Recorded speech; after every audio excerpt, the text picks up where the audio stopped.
Northern Territory Police have admitted to a swag of failures in the homicide investigation of an Indigenous woman. But the top brass have flatly rejected suggestions their failures were due to institutional racism. This story uses the name of the deceased woman with the permission of her family. Sasha Green's father, Casper, is still waiting to see charges laid against the man he believes killed his only child.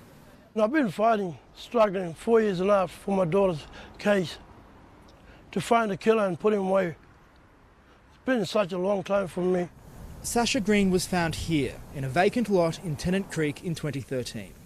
She had a stab wound to her thigh which nicked the main artery, causing her to bleed out. Today, Northern Territory Police admitted to a long list of failures at a coronial inquest. An application for major crime status was lost in a bureaucratic bungle, denying investigators extra resources and accountability.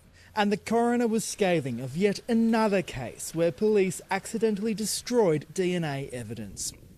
I don't want to have another inquest where forensic material of relevance has been destroyed. I don't understand why it's happening and why it continues to happen.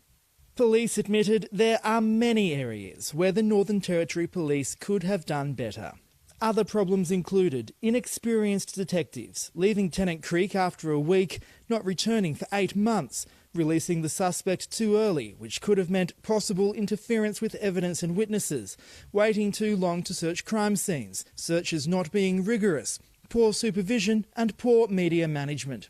The coroner questioned whether police had learnt from past mistakes, saying the problems were eerily similar to the bungled investigation of the death of 8-year-old Keefan Raggett in Borroloola in 2007.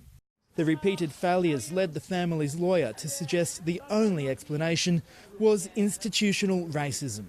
Aboriginal people are still considered by many as unworthy, as second-class citizens, and that's the explanation as to why, once again, these investigations into killings of Aboriginal women and children don't get the attention they deserve. He compared the investigation with that of murdered non-Indigenous woman Carly Sinclair, which had many times more resources. I thought in my mind it could be a racism. That's the reason why they took so long, 4 years and a half. Find the charges, lock him up, put him away for good.